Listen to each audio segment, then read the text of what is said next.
تمام تعریف اللہ کے لیے ہے، جس کا علم ہر چیز کو محیط ہے، جس نے ہر چیز کا ایک اندازہ مقرر کیا ہے اور اپنی مخلوقات کو اپنی نعمتوں سے ڈھانپ لیا ہے۔ میں اس پاک ذات کی حمد کرتا ہوں، اس کا شکر بجا لاتا ہوں، اس کی بارگاہ میں توبہ کرتا ہوں اور اس سے مغفرت طلب کرتا ہوں۔ میں گواہی دیتا ہوں کہ ایک اللہ کے سوا کوئی معبود برحق نہیں، اس کا کوئی شریک نہیں، اور میں گواہی دیتا ہوں کہ ہمارے سردار اور نبی محمد اس کے بندے اور رسول ہیں۔ ان کو ان کے رب نے لوگوں کی طرف عذر رفع کرنے اور ڈر سنانے کے لیے بھیجا۔ اللہ درود السلام اور برکت نازل فرمائے آپ پر، آپ کی آل اور آپ کے صحابہ پر، جن کے ذکر کو اللہ نے لافانی کر دیا اور ان کا اجر عظیم تر کر دیا، تابعین پر اور ان لوگوں پر جو تا قیامت ان کا اچھی طرح اتباع کریں اور بہت زیادہ سلامتی نازل فرمائے۔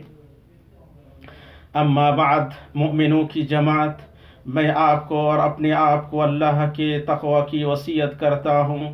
جس نے اللہ کا تقوی اختیار کیا، اللہ نے اسے بچا لیا، اور جس نے اللہ کے پردے میں اپنے آپ کو چھپا لیا، اللہ نے اسے چھپا لیا اور اسے معاف کر دیا۔ اللہ کا تقوی بہترین وصیت، بہترین لباس اور معزز ترین خصلت ہے۔ اللہ کا فرمان ہے، اور اس دن سے ڈرو جس میں تم سب اللہ تعالیٰ کی طرف لوٹائے جاؤ گے، اور ہر شخص کو اس کے اعمال کا پورا پورا بدلہ دیا جائے گا اور ان پر ظلم نہیں کیا جائے گا۔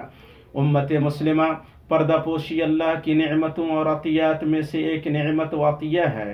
اس کے بغیر لوگوں کی زندگی خوشگوار نہیں ہو سکتی ہے، اور اس کے سائے تلے ہی زندگیاں سعادت مند ہو سکتی ہیں۔ یہ زیبائش اور خوبصورتی ہے، یہ رعنائی اور وقار ہے۔ اس سے امت اپنے وجود، اپنے رشتے اور اپنی عمارت کی حفاظت کر سکتی ہے۔ اللہ کے بندو، پردہ پوشی قولی و عملی اور حسی و معنوی طور پر عیبوں کو ڈھانپنے، لغزشوں پر پردہ ڈالنے اور گناہوں اور خطاؤں کو چھپانے کا نام ہے، اور ہمارے رب اس عظیم صفت سے متصف ہے۔ چنانچہ اللہ سبحانہ ستیر یعنی بہت زیادہ پردہ پوشی کرنے والا ہے۔ سنن ابی داؤد میں ہے، رسول اللہ صلی اللہ علیہ وسلم نے فرمایا، اللہ تعالیٰ بہت زیادہ حیا کرنے والا اور پردہ پوشی کرنے والا ہے۔ وہ حیا اور پردہ پوشی کو پسند فرماتا ہے۔ اس کریمانہ صفت پر ایمان لانے کے ثمرات میں سے اللہ جل جلالہ سے حیا کرنا ہے۔ چنانچہ بندہ اپنے آپ سے اس بات کے لیے جد و جہد کرتا ہے کہ وہ اپنے خالق کی نافرمانی میں ملوث نہ ہو۔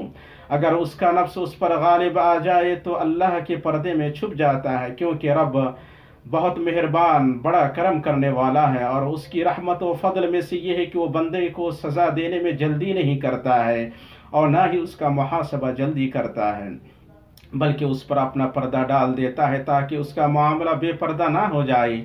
اور اللہ سبحانہ کا خیر بندے پر برابر نازل ہوتا ہے، اور اس کی مہربانی اور اس کا خیر اس تک پہنچتا رہتا ہے، بلکہ وہ اسے بلاتا ہے کہ اس کی طرف رجوع کرے اور متوجہ ہو۔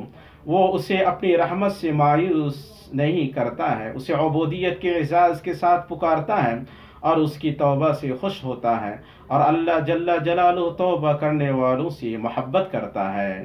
اللہ کا فرمان ہے، میری جانب سے کہہ دو کہ اے میرے بندو، جنہوں نے اپنی جانوں پر زیادتی کی ہے، تم اللہ کی رحمت سے نا امید نہ ہو جاؤ۔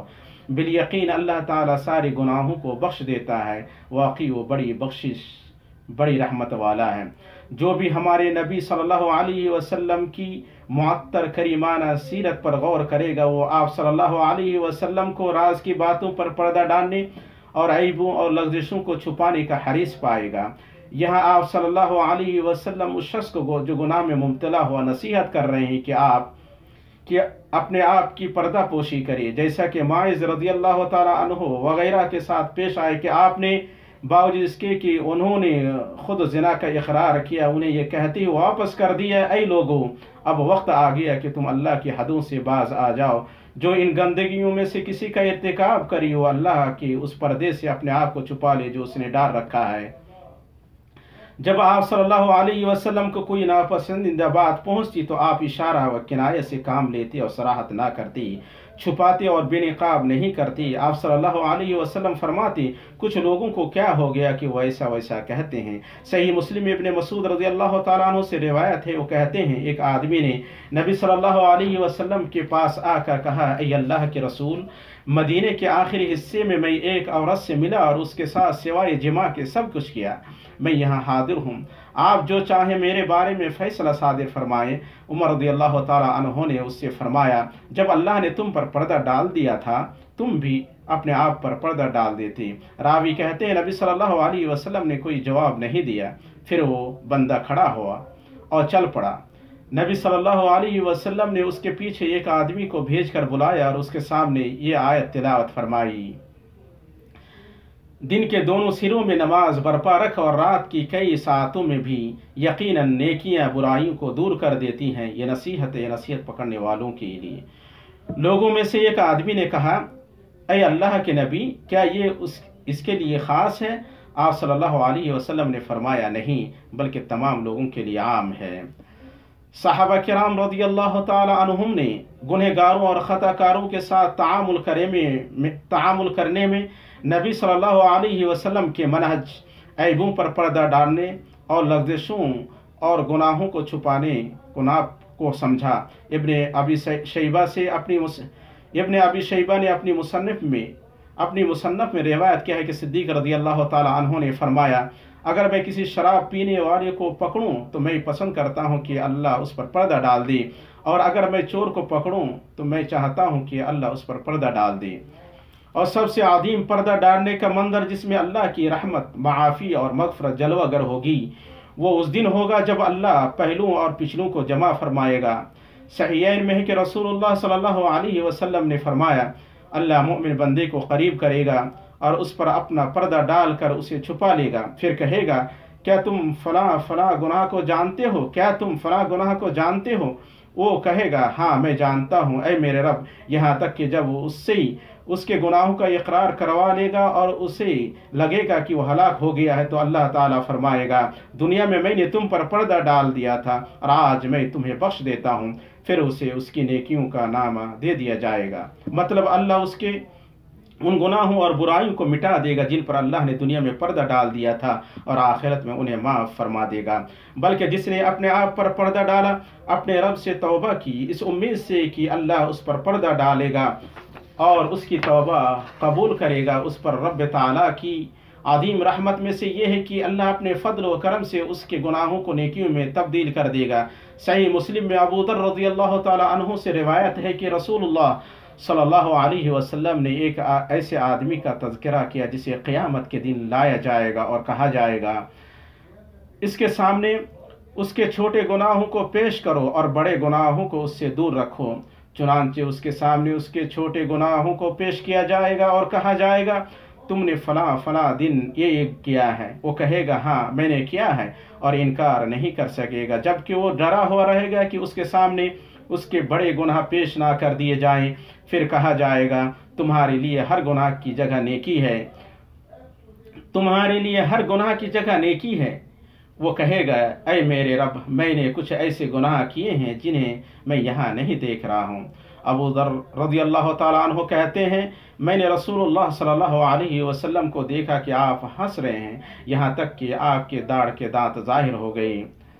سوا اللہ کا فرمان ہے، سوائے ان لوگوں کے جو توبہ کریں اور ایمان لائیں اور نیک کام کریں، ایسے لوگوں کے گناہوں کو اللہ تعالیٰ نیکیوں سے بدل دیتا ہے۔ اللہ بخشنے والا، مہربانی کرنے والا ہے۔ ایمانی بھائیوں، اچھی پردہ پوشی مروت و وفاداری ہے، رواداری اور بھائی چارگی ہے، اور اچھی بود و باش پر دلالت کرنے والی پردہ پوشی کی شکلوں میں سے میاں بیوی کے درمیان کی پردہ پوشی ہے۔ اللہ تعالیٰ فرماتا ہے، وہ تمہارا لباس ہے اور تم ان کے لباس ہو۔ زندگی کی مٹھاس اور تلخی میں، زندگی کی خوشحالی اور تنگی میں، دونوں ایک دوسرے کے لیے پردہ، خوبصورتی، محبت، شفقت اور کمال کا لباس ہیں۔ دونوں خوشیوں میں شریک ہوتے ہیں اور غموں کو باہم بانٹ لیتے ہیں۔ اس لیے پختہ عہد و پیمان اور محبت اور رحمت کے بعد مناسب نہیں کہ دونوں میں سے کوئی اپنے ساتھی کا راز عام کرے۔ اور اس کی نشانیوں میں سے اللہ کا فرمان ہے، اور اس کی نشانیوں میں سے ہے کہ تمہاری جنس سے بیویاں پیدا کی تاکہ تم ان سے آرام پاؤ۔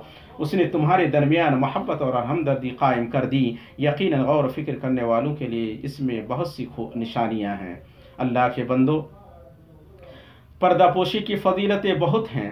ان میں سے مسلمانوں کے درمیان محبت و الفت اور حسن ظن کو پھیلانا ہے، اور گنہگار کی اس بات پر مدد کرنا ہے کہ وہ اپنے آپ کا تدارک کر کے اپنے رب کی بارگاہ میں توبہ کرے، اور توبہ عبودیت کے مراتب میں سے ایک عظیم مرتبہ ہے۔ اور چونکہ پردہ پوشی کا مرتبہ عظیم ہے، اس لیے اللہ سبحانہ نے عیبوں کو پھیلانے اور ہلاکت خیز چیزوں کو عام کرنے کو ناپسند کیا ہے، اور ایسا کرنے والوں کو دنیا و آخرت کے عذاب کی وعید سنائی ہے۔ اللہ جل جلالہ نے فرمایا، جو لوگ مسلمانوں میں بے حیائی پھیلانے کے آرزومند رہتے ہیں ان کے لیے دنیا و آخرت میں دردناک عذاب ہے۔ اللہ سب کچھ جانتا ہے اور تم کچھ بھی نہیں جانتے۔ اگر یہ سخت وعید محض اس لیے ہے کہ کبھی سمجھے جانے والی چیزوں کو پھیلانا پسند کیا جائے اور دل اس سے خوشی محسوس کرے، تو اس شخص کا کیا حال ہو جو انہیں پھیلائے۔ امام بخاری کی ادب مفرد میں ہے، کہا جاتا تھا، جو شخص کسی بے حیائی کی چیز کو سنے اور اسے عام کرے تو وہ اس میں اس شخص کے مثل ہے جس نے اسے ظاہر کیا۔ اللہ کے بندو، بلکہ اس سے زیادہ سنگین معاملہ اس شخص کا ہے جو اپنے آپ کو اللہ کی معافی اور مغفرت سے دور کر دے۔ چنانچہ جو پردہ اس کے اور اس کے رب کے بیچ ہے اسے تار تار کر دے۔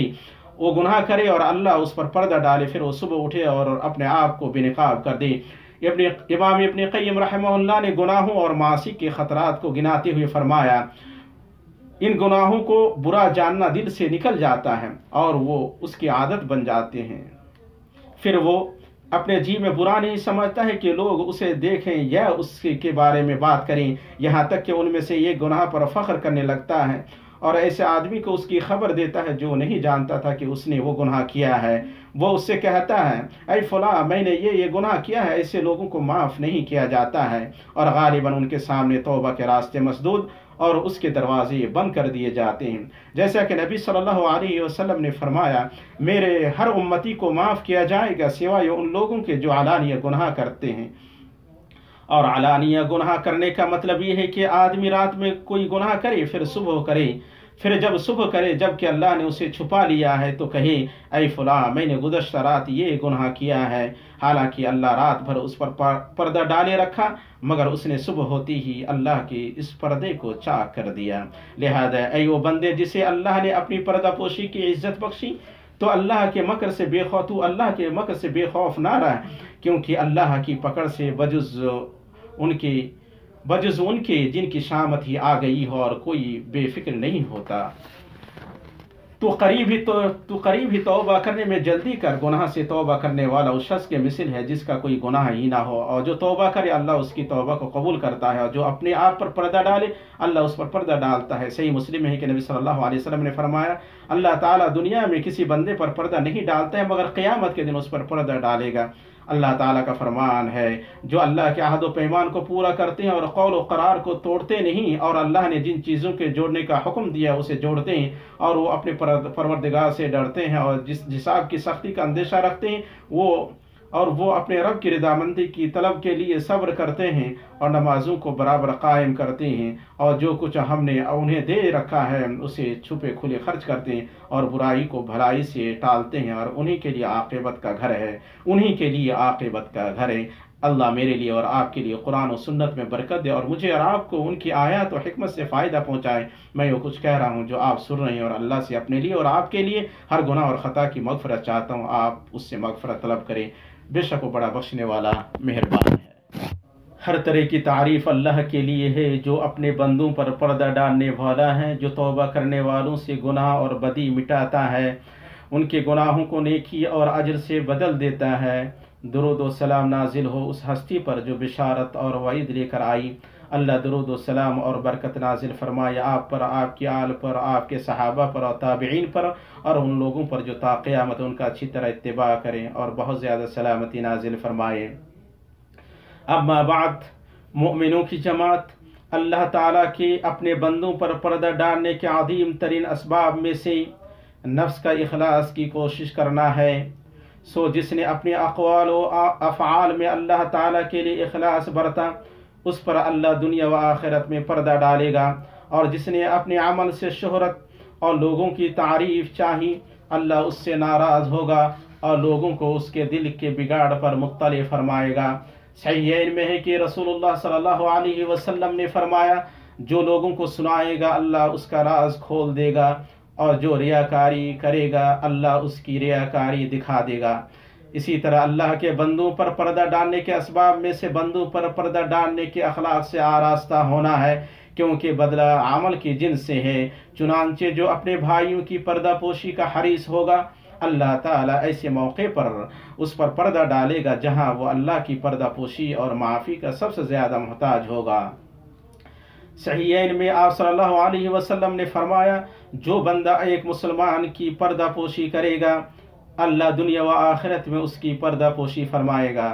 یہ بات رابطہ کے جدید وسائل کے پھیلنے کے ساتھ مؤکد ہو جاتی ہے، جن کا بعض لوگوں نے غلط استعمال کیا ہے۔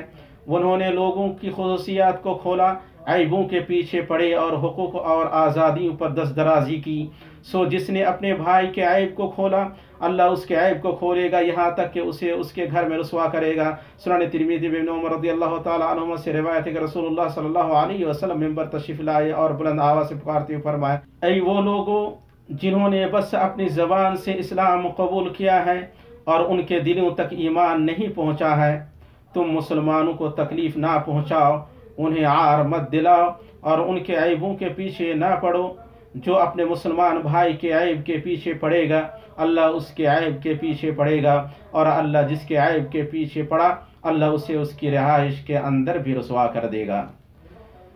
سنن ابی داؤد میں ہے کہ رسول اللہ صلی اللہ علیہ وسلم نے معاویہ رضی اللہ تعالیٰ عنہ سے فرمایا، تم اگر لوگوں کے عیبوں کے پیچھے پڑے تو انہیں بگاڑ دو گے، یا قریب ہے کہ انہیں بگاڑ دو گے۔ یہ بات کمزوروں اور بچوں کے حق میں مؤکد ہو جاتی ہے، چنانچہ کسی کو حق نہیں پہنچتا ہے کہ وہ ان کا پردہ چاک کرے، ان کی خصوصیات کو اہمیت نہ دے اور ان کی نادانی اور کم جانکاری کا استحصال ایسی چیز میں کرے جو ان کے مستقبل کے نقصان دہ ہو۔ مگر اے ایمانی بھائیو، ہمیں معلوم ہونا چاہیے کہ جو آدمی فساد اور شر میں مشہور ہو اور اذیت رانی اور فجور میں معروف ہو، اسی طرح گمراہ افکار کے علم برداروں میں سے جس کا ضرر متعدی ہو اور ملک کے امن و استحکام کے لیے خطرہ ہو، ان کے سلسلے میں خاموش رہنا پردہ پوشی میں سے نہیں ہے، بلکہ خون و آبرو کے حفاظت اور ملک اور بندوں کی سلامتی کی خاطر ذمہ داروں کو ان کے بارے میں خبر کرنا اور لوگوں کو ان سے متنبع کرنا ضروری ہے، اور جو ان پر پردہ ڈالے گا وہ ان کے جرائم اور فساد کے کاموں میں ان کا شریک ہوگا۔ صحیح مسلم ہے کہ نبی صلی اللہ علیہ وسلم نے فرمایا، اللہ کی لعنت ہو اس پر جو فساد مچانے والے کو پناہ دے، یعنی اللہ تعالیٰ کی رحمت سے دوری ہر اس شخص کے لیے ہو جو کسی مجرم کو چھپائے، اسے پناہ اور ٹھکانہ دے اور اس پر قصاص قائم کیے جانے کی راہ میں رکاوٹ بنے۔ اے اللہ، ہم تجھ سے دنیا و آخرت کی عافیت چاہتے ہیں۔ اے اللہ، ہم تجھ سے معافی کا اور اپنے دین اور دنیا میں اپنے اہل و عیال اور مال میں عافیت کا سوال کرتے ہیں۔ اے اللہ، تو ہمارے عیبوں پر پردہ ڈال دے اور ہمارے خوف اور اندیشوں کو امن میں بدل دے۔ اے اللہ، تو ہمارے سامنے سے، ہمارے پیچھے سے، ہمارے دائیں سے، ہمارے بائیں سے اور ہمارے اوپر سے ہماری حفاظت فرما، اور تیری عظمت کی پناہ لیتے ہیں کہ ہم اپنے نیچے سے اچانک مار دیے جائیں۔ اے اللہ، تو درود نازل فرما محمد پر اور ان کی بیویوں اور ذریت پر، جیسے تو نے درود نازل فرمایا آل ابراہیم پر، اور تو برکت نازل فرما محمد پر اور ان کی بیویوں اور ذریت پر، جیسے تو نے برکت نازل فرمائی ہے آل ابراہیم پر۔ بے شک تو بہت تعریف کے لائق اور صاحب عظمت ہے۔ اے اللہ، تو خلفائے راشدین ابو بکر، عمر، عثمان اور علی سے اور باقی تمام صحابہ اور تابعین سے اور ان لوگوں سے راضی ہو جا جو تا قیامت ان کا اچھی طرح اتباع کرے، اور ان کے ساتھ ہم سے بھی اپنے عفو و کرم و جود سے راضی ہو جائے یا ارحم الراحمین۔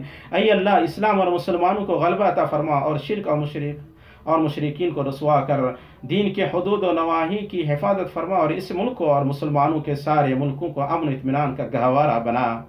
اے اللہ، ہر جگہ مسلمانوں کے حالات سدھار دے۔ اے اللہ، ہر جگہ مسلمانوں کے حالات سدھار دے۔ اے اللہ، ہر جگہ مسلمانوں کے حالات سدھار دے۔ اے اللہ، ہم تیرے فضل اور احسان اور جود و کرم کے وسیلے سے تجھ سے سوال کرتے ہیں کہ تم ملک حرمین اور مسلمانوں کے ملکوں کے ہر برائی اور تکلیف سے حفاظت فرما۔ اے اللہ، تو مہنگائی، وبا، سود، زنا، زلزلے، آزمائشوں اور ظاہر اور پوشیدہ فتنوں کے شر کو ہم سے، خصوصاً ہمارے اس ملک اور مسلمانوں کے سارے ملکوں سے دور فرما۔ اے اللہ ہم تیری نعمت کے زائل ہونے، تیری عافیت کے بدل جانے، تیرے اچانک عذاب اور تیری تمام ناراضگیوں سے تیری پناہ لیتے ہیں۔ اے اللہ ہم بلا کی سختی، بدبختی کی پہنچ، برے فیصلے اور دشمن ہسائی سے تیری پناہ لیتے ہیں۔ اے اللہ تو مشکل کے بعد آسانی، غم کے بعد کشادگی عطا فرما اور تنگی کے بعد راستہ دکھا۔ اے اللہ تو تمام معاملات میں ہمیں عافیت عطا فرما، دنیا کی رسوائی اور آخرت کے عذاب سے پناہ دے۔ اے اللہ تو ہمارے مریضوں کو شفا دے، ہمارے مصیبت زدہ کو عافیت عطا فرما، اور تو ہمارے کمزوروں کے لیے ہو جا اپنی رحمت سے یا ارحم الراحمین۔ یا ذا الجلال والاکرام، یا حی یا قیوم، تو خادم الحرمین کو ایسے کام کی توفیق دے جو تجھے پسند ہو اور تو اس سے راضی ہو، اور انہیں اسلام اور مسلمانوں کی طرف سے بہترین بدلہ عطا فرما۔ اے اللہ تو انہیں اور ان کے ولی عہد کو اس کام کی توفیق عطا فرما جس میں اسلام اور مسلمانوں کی بھلائی ہو۔ اے اللہ تو مسلمانوں کے تمام حاکموں کو ایسے کام کی توفیق دی جو تجھے پسند ہو، تو اس سے راضی ہو۔ اے ہمارے رب، ہم نے اپنا بڑا نقصان کیا، اور اگر تو ہماری مغفرت نہ کرے گا اور ہم پر رحم نہ کرے گا تو واقعی ہم نقصان پانے والوں میں سے ہو جائیں گے۔ اے ہمارے پروردگار، ہمیں بخش دے، اور ہمارے ان بھائی کو بھی جو ہم سے پہلے ایمان لا چکے ہیں، اور ایمانداروں کی طرف سے ہمارے دل میں کینہ نہ ڈال۔ اے ہمارے رب، بے شک تو شفقت و مہربانی کرنے والا۔ اے ہمارے رب، ہمیں دنیا میں نیکی دے اور آخرت میں بھلائی عطا فرما، ہمیں عذاب جہنم سے بچا لے۔ سبحان ربک رب العزت عما یصفون، وسلام علی المرسلین، والحمد للہ رب العالمین۔